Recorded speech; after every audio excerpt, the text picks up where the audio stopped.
Hey, what's going on, guys? I hope you guys are doing well. I know most of you know about the thing I'm going to bring up to you right now. And that,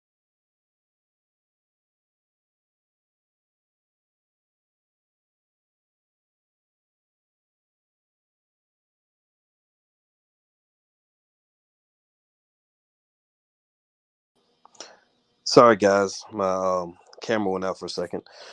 Most of you know about the Ahmaud Arbery case, and you know that the defendants were found guilty of um, of killing Ahmaud, which they should have been found guilty.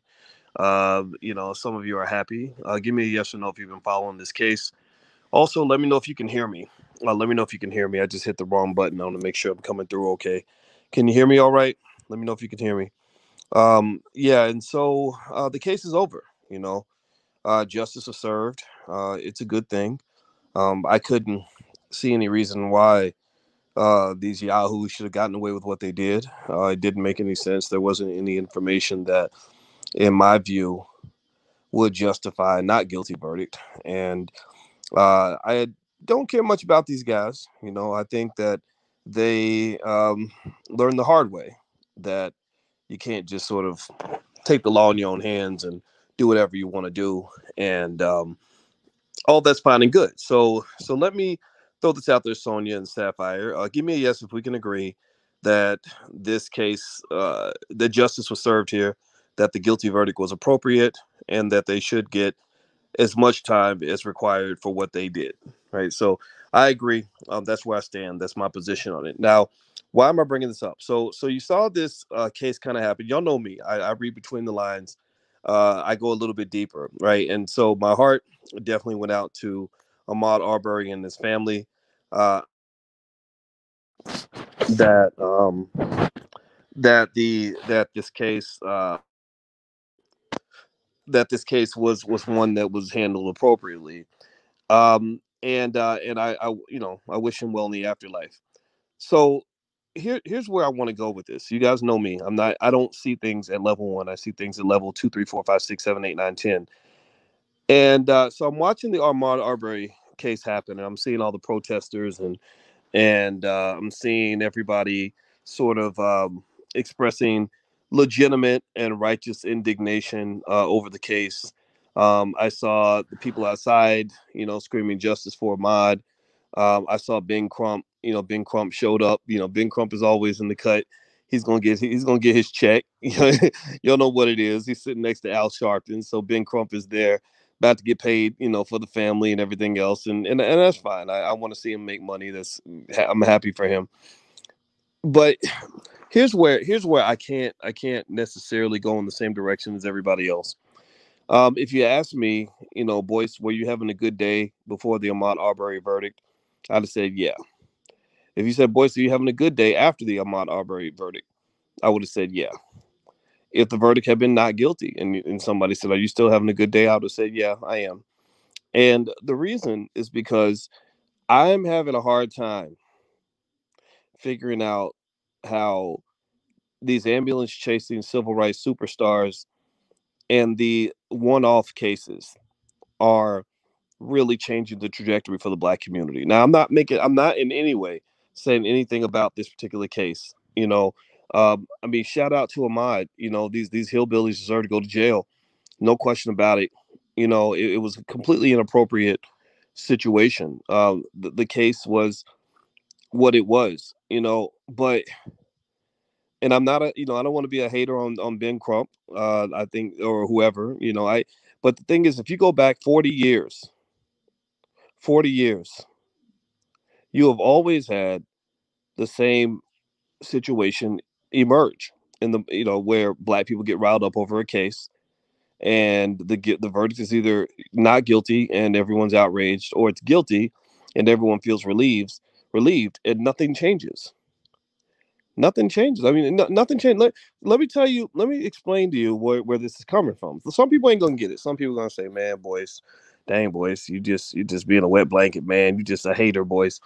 Well, let me just tell you a little story. Let me just make it make it a little bit real for you, so you can kind of understand where I'm coming from, and that this is not coming from a place of haterology. This is coming from a place of actual love for black people.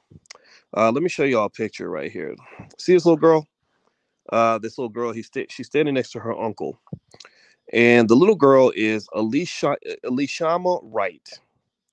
Now, let me read about the story about Elishama Wright, uh, who is a 15-year-old girl in Chicago, and her father is a firefighter. Her father is her uncle. Her uncle's name was Timothy Eland, and I'm gonna read here from the Chicago Sun-Times. Elishama Wright was leaving her nephew's. Sorry. Oh wait. So Elishama, Elishama Wright was leaving her nephew's surprise birthday party, joking and laughing with her brother as they stopped into the cool weekend night in West Fulham in Chicago. Wright thought she heard firecrackers in the distance while walking with her brother, her 15-year-old daughter tagging along somewhere in the crowd. So I'm sorry. So Elishama must be her mother. Sorry. The sounds grew louder and people started running and screaming. When I looked down, I saw my brother on the ground with blood squirting from his face. Wright told the Sun-Times. She ducked back into the building in 300 block East Kensington Avenue until the shooting stopped, then rushed outside to see about her brother and her daughter. Wright reached her brother, a Chicago firefighter, and felt for a pulse. It was faint. As she dialed 911, her daughter ran up, bleeding and crying. My daughter was yelling, Mom. She had a lot of blood running down her arm. She said, Mom, I'm tired of shootings. And then she collapsed. Four other people were hit by gunfire, and one of them, a mother from Dalton, was shot and killed near Wright's daughter. My daughter watched her die. The attack Saturday night was the latest mass shooting in a year when Chicago is seeing its worst gun violence in decades and in a neighborhood that is near the top for both murders and shootings, according to police data. Police say the gunman emerged from a dark gangway and opened fire around 9:30 p.m. and ran off. So here's where I'm going with this. Here's where I'm going. I really, I'm with you on the Ahmaud Arbery case. I swear to God, I'm with you. It's messed up, man. R.I.P. to Ahmaud. This makes me really sad. But let's just keep it 100. Ahmaud Arbery is one dude. This is one case. This is symbolism. Let me show you what the numbers look like. You look at Chicago. This is back in May. This is just for the month of May.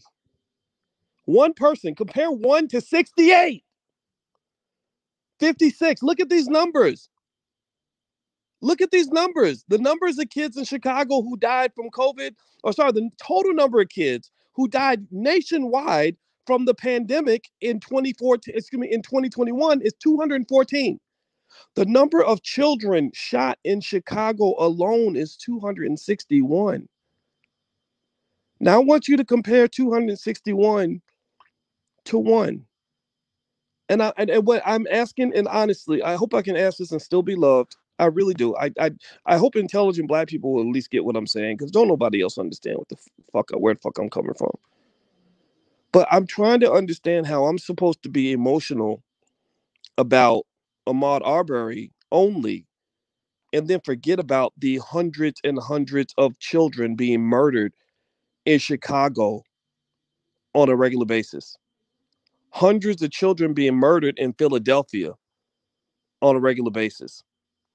Hundreds of children being shot down in Houston and Dallas and all these cities all across the country. I just really have to understand this.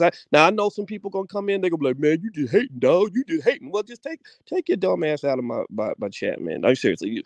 Go sit. I'm sure Al Sharpton has room on his podcast to sit there and listen to you engage in this hamster on a wheel nigratory where you're getting riled up over one case at a time, over one situation.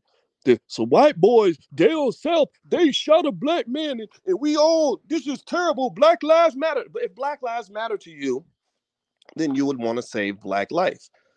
Am I correct? I mean, if black lives matter to you, wouldn't that not mean that you would identify the areas in which the most black people are being killed and go confront that issue? I mean, seriously, tell me, yes or no? Yes or no? Really, I need somebody to confirm that this is that logic is still okay, that it's okay to still be logical in a world where Negroidian emotionality runs the day, where literally you scream and holler, you kick and scream, you have protests and rallies and prayer vigils because something happened with a white person, but you have nothing to say when 1,000 children are murdered by black people. Like, I don't get it. I just don't understand. It doesn't add up to me. It does not compute. But then again, maybe that's why your community has not achieved anything in the last 40 years. Maybe this is why your civil rights superstars haven't done anything to improve the lives of black people. Maybe that's why you have cases. These cases are entertainment, y'all. That's what they are. They're just entertainment. They just occupy your mind and get you all riled up. Seriously, I'm not saying these hillbillies that took down Arbery shouldn't go to jail. They put them under the jail. I don't give a shit. I just need to understand. I need to ask you this question. Answer me in the chat. I need you to answer me in the chat. In what areas will black people's lives be improved now that these guys are in jail? Tell me, how will the lives of millions of black people get better because these three hillbillies, these three toothless rednecks from Georgia are going to jail? Seriously. Because let me just tell you like this. Look, straight up, let's just be honest. If Ahmaud Arbery had been killed by a black man, y'all wouldn't even be talking about it. Am I right or am I right? If Ahmaud Arbery had been shot by the same dudes who killed Young Dolph, let's switch it up. If Young Dolph had been killed by a white man, Ben Crump would have been there ready to, well, do you know that Jesus has said in there that we got to get justice for the people and the justice is right? If Young Dolph had been killed by a white man, Ben Crump would have been on the scene like a damn firefighter. He like the ambulance chaser that he is. Just be honest. Just keep it honest. I'm not dogging, but y'all know me. I can't hold back truth. I gotta tell you the truth. Yo, if Young Dolph had been killed by a white man, Ben Crump would have been on the scene like 9/11, like the Popos. He'd have been on the scene ready to crack the case, like Nancy Drew. But because Young Dolph was killed by black people, it's like, black people kill black people all the time. It ain't nothing to see here, folks. Nothing to see here. Vice versa. If Ahmaud Arbery had been killed by a black man, do you think, give me a yes or no, give me a yes or no to this question. If Ahmaud Arbery had been killed by a black man, like all those hundreds and hundreds and hundreds of children in Chicago that are killed every year that you don't pay attention to, if Ahmaud Arbery had been killed by a black man, would that case have been in the national media? Yes or no? Give me a yes or no. And if you say yes, you're lying. If you say yes, you're too stupid to even be in this space. I'm not saying that you have to agree with everything I'm saying here, but you got to at least try to you got to at least be open-minded to say, maybe he's on to something. Maybe there's a point here. So what is the point? Here's what I'm saying to you. Here's the problem with your civil rights superstars. The problem with your civil rights superstars is they're not black leaders. What they are is they are Negro managers. They're Negro managers. And the way they manage you is the same way my sister-in-law manages my niece and nephew. My niece and nephew are the cutest children ever. August is 8 months old. Amina is 3. So the way my sister-in-law manages her 3-year-old and her 8-month-old is when they get all riled up and they have a lot of energy. What do you do with babies when they have a lot of energy? You have them run around in a circle until they get tired, and then eventually they just fall asleep on the floor. Right? You say, oh, well, let's let them go out and play. Let them run around in the yard. Or let's give them something to get excited about. Let's put something on TV to distract them and tell them to run around the table so the baby will get real tired and then the baby will go to sleep. Well, that's how she manages my niece and nephew. Well, they manage black people the same way. Black people have legitimate issues. Black people get upset about things. We have things that we're upset about. We're like, wait, we've been asking for reparations. You won't even say the word reparations. Our black businesses are struggling because you won't loan the money. You have a mass incarceration system that has locked up all the fathers so that now we think black fatherhood is out of style, or that you old fashioned if you think a child deserves a mother and a father. Like, you totally messed us up. You're putting all kinds of crazy crap in our food till people are dying on a regular basis, but yet you somehow convince us that we can get as obese as we want to get, eat as much poison as we want, and then we're going to be saved by a jab that came from Pfizer or Moderna. Right? The Pfizer Moderna jab will cleanse all sins, right? So you're doing all these things to us, and we're concerned about that.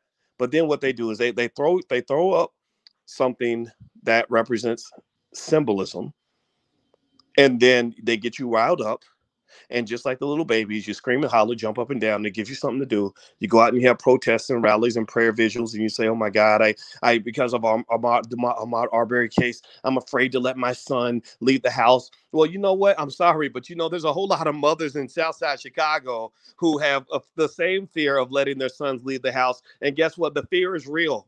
What's more probable?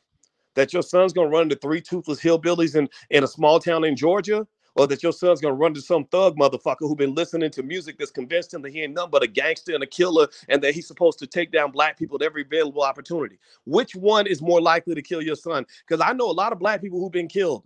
I know quite a few black people who've been killed. I know quite a few black people who've been killed. Not one of those people has ever been killed by a cop. Not one of those people has ever been killed by even a white man. Most of the black people I know who've been killed have been killed by people that look like us. So I'm not trying to say that these toothless hillbillies that killed Ahmaud Arbery are good people. I'm not here to let them off the hook. Send them to jail, put them under the jail. I don't care. But if you are protesting over Ahmaud Arbery and not protesting over all the thousands of children dying in Chicago, the thousands of children dying in Philadelphia, the thousands of children dying in New York, the thousands of black children dying in Houston, if you're not protesting that as much as you're protesting the Ben Crump case of the week, then that's why you're making no progress. You will accomplish absolutely nothing for the black community. You will simply be just like the little 3-year-old who screams and hollers until he gets sleepy, and then he goes to sleep. And a lot of our people are lulled right back to sleep by these cases. I can't. I've been getting asked about the Ahmaud Arbery case all week long, and I literally have no comment because I do not know that situation. I assume that in the court of law, all the facts were presented, and the jury went back and forth, and the jury decided that these toothless rednecks were in the wrong to go chase down Arbery. But there's nothing about that case that makes me say, "Oh yeah, this is it. This is the situations like this are the reason black people can't get ahead. Situations like this are the reason black people are dying. Situations like this are that's what's plaguing our community." No, but understand this: every time a politician gets in front of you, they're going to start bringing up these cases, and they bring them up for a specific reason. They say, if I can keep black people focused on the symbolism, then I can make sure that they never, ever focus on the substance. So they will starve you of substance, but suffocate you with symbolism. They will strangle and suffocate you with symbolism and starve you of substance. That's why you can't get your reparations. That's why you can't get nothing, no money for your black-owned businesses, and you got to keep going to work for white people. That's why they got you convinced that you got to go get this jab in order to keep your job, because you ain't got enough economic independence to give them the middle finger. That's why they still are dropping poison in your food. They're doing everything in the world to kill you. But then every time you realize that all the people around you are dying, they'll say, no, no, no, but look over here, look over here, look over here. So this is where I'm going with this. And here's the thing: when people hear me say this, people who can't compartmentalize and can't understand nuances, they think somehow that I have an issue with Ahmaud Arbery, or that I'm being insensitive. And maybe it seems like I am, but actually I'm not being insensitive. I'm actually being overly sensitive. I am hypersensitive because when I look at Ahmaud Arbery's case, I see one unfortunate situation that happened in one town in Georgia involving one black man.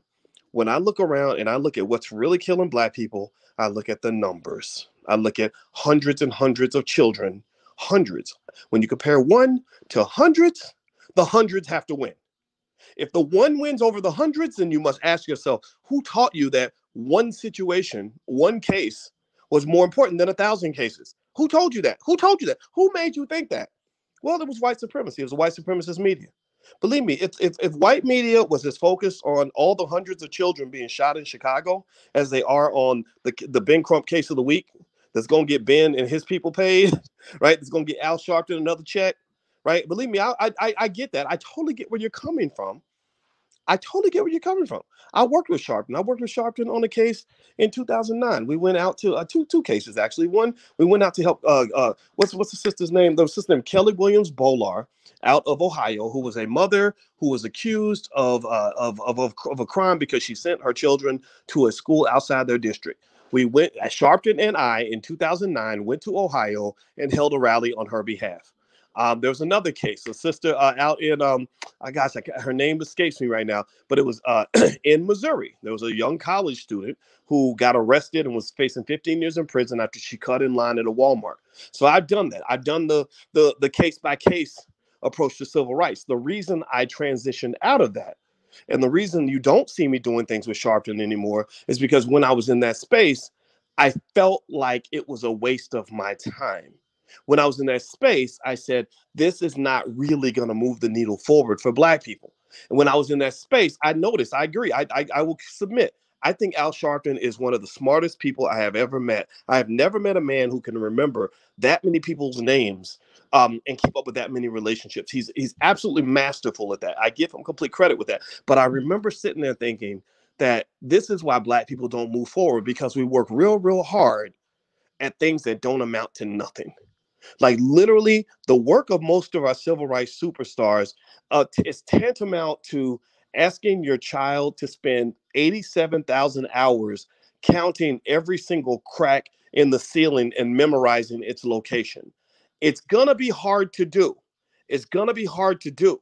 But the question you must ask is, did it actually accomplish anything meaningful as a result of that, other than making your child very tired? Right? So the reality is that a lot of your so-called racial justice in America is nothing more than a made-for-TV, like, what do they call it, reality show. It's nothing but a big reality show where every week there's a new episode. The new episode is which Black man got killed by some white guy somewhere in America this week. Right? You don't know nothing about what happened. All you know is that the perpetrator is white and the victim is Black. That is what determines whether or not Ben Crump is on the scene. If a Black man gets killed by a Black man, Ben Crump got something else to do. But if a Black man gets killed by a white guy, it's like, oh, it must be race. There's no chance that these two guys had a pre-existing beef with each other. There's no chance that there are other circumstances going on outside of race. No chance of that, because that does not fit the narrative. That does not make well for a TV reality series, right? That is not what's going to get you paid. So ultimately, what the things that get Ben Crump paid are very different from the things that get Black America moving forward. The things that get Al Sharpton on TV are very different from the things that are actually going to allow Black people to live a better life. So if you talk about quality of life, I'm going to go back to Chicago, which some parts of Chicago, I talk about Chicago because that's my city. I love my people in my city, but I also love my people that when I go chop it up with you guys in Philadelphia, Philly's like a second home. When I go to Houston, I'm connected with the people in Houston in the Fifth Ward. One of my best buddies, Willie D, and some other people live down there, right? When I go to LA and South Central and I see the devastation there, I connect to that. When I go to Oakland, all these cities across the country, and what I'm seeing there is I see scenarios where quality of life of the typical Black family is significantly impacted by things that shouldn't be there. And I see that quality of life almost like a polluted environment where they have, again, this is where your white supremacy is creeping into your life, where they have come in and insidiously poisoned on a systematic level the experience of Black people to the point where your families are dismantled, your people don't feel safe, your children are not being educated. The music has turned so many of them into wannabe thugs, and the wannabe thugs turn on this music. They smoke that weed. Then they get in the car. They do a drive-by and they shoot up the whole damn house. Grandma got a bullet in her head, and then the other grandmas in the neighborhood are scared to death because they think that they might be next. Right? This is what I'm seeing on a systematic level. Remember, you got to understand this about racism. If you're ever going to fight racism, here's what you got to understand. Racism is about a system. It is about a system. Can we agree on that? And the thing about a system is that you can only fight a system with a system. You cannot fight a system with a bunch of individual cases. You cannot fight a system with a couple of civil rights superstars. So if you want to talk about the Ahmaud Arbery case, I want to hear you talk about it from a systematic fashion. Maybe perhaps from a systematic perspective, you can say this is beneficial because now white people will get punished when the victim is black. I get that, right? Or systematically, when a police officer gets convicted, that's good because you're challenging the criminal justice system in its entirety, the police system in its entirety, to a point where systematically they're going to maybe perhaps implement changes and regulations that will keep people safe from the tyranny of police. I get that. But remember that in many of these cases, your civil rights superstars, they don't go into systematic remedies for anything. They don't get any legislation passed that changes any laws. They don't do anything that affects the lifestyle or the experience or the quality of life of millions of black people. They get you caught up in the one-off emotionality. They start telling you that Ahmaud Arbery was a great guy and that George Floyd was a wonderful person and a great dad. They get you caught in the story because media sells stories. Media can't sell a systematic issue because systems are not interesting, but systems are what's killing you. What's killing you is the hundreds of thousands. Again, compare one to hundreds of thousands. The hundreds of thousands of people that die every year from cancer, heart disease, strokes, and diabetes because they are systematically poisoning your food, right? Or the thousands of you out here that are listening right now who have been affected by the mass incarceration system implemented by Joe Biden and Bill Clinton. That is something that occurred because they systematically spent $10 billion putting 100,000 cops on the street and building more penitentiaries so they could lock up as many black people, particularly black men, as they possibly could. Your quality of life is also affected by the fact that systematically, most of you have known the extreme discomfort of working for a white man who hates your guts, right? Because systematically, they put trillions of dollars into developing a white-owned economic system where they train you to want to grow up and work for white people, right? So systematically, I could keep going. I could literally keep doing this all day. I could keep doing this all day. And the reason that progress isn't being made is because most of your civil rights superstars, who I encourage you to ignore at every available opportunity. I'm sorry, I can't sit next to some of these guys because they're a joke to me. I told you, Al Sharpton's a brilliant man. He's a brilliant man, but he ain't no leader to me. He's a smart guy that knows how to get into American politics. And politicians can kiss my whole entire black ass because most of them don't accomplish shit. Most of them don't put black people on the priority list. Most of them put black people on the back burner. Most of them, you could show them images of black families and little babies being shot and tell them hundreds of kids died in Chicago. And all they'll talk about is, well, did you hear about that one case that happened in Georgia or that one case that happened in New York? I don't want to hear about the one case that happened in New York. I want to hear about the 3,000 cases that have occurred nationwide of little black children dying who don't get your attention because you've been distracted by the big shiny story on TV. So this is where I'm coming from with this. I'm not here to say that you don't have a reason to get caught up in the story of Ahmaud Arbery, but it's kind of like it's really no different from you telling me about your favorite movie. You don't know this man. You don't know these people. You don't know nothing about that situation. You weren't there when it happened. You just know what you speculate on, and that's all. All that is a speculation. Now, at the end of the day, the jury made a decision. The hillbillies are going to go to jail. I think that's perfectly fine. I will not lose any sleep over that. And I'm not in any way saying that they should be found not guilty at all. But what I am saying is that it's one basic point. I want you to process this. If Ahmaud Arbery had been killed by a black man, you never would have heard his name. His case never would have got your attention because it never would have been on TV. But if young Dolph had been killed by a white man, it'd have been all over the news. They'd be having protests. Ben Crump will be there ready to get his check. Al Sharpton will be there making it into a civil rights issue. And that's your problem. These people are playing you. They are literally engaged in massive emotional manipulation designed to distract black people to keep you from improving your life. At the end of the day, man, you know what I want from you? I want you to keep your children safe. I want you to protect your children from all things that exist that are there to poison them or to harm them. That means you got sons of bitches out here in your own damn neighborhood that look just like you, who will rape your daughter in a minute, who will shoot your son in the head and think nothing of it. You got people out, you got school systems out here that will poison your children and have them turning into little Klansmen by the age of 6, where they don't care about blackness anymore because they're trying to be white. You have you have all kinds of people out here that are trying to harm you and exploit you. So be smarter than that. Don't just get caught up in these situations. There's nothing about this case that on any level, in my view, the outcome of this case will do nothing to change the lives and the realities of black people. You know what's going to happen? There's going to be another case just like it that's going to pop up in the next 2 weeks. These people make their money by highlighting individual cases and individual stories.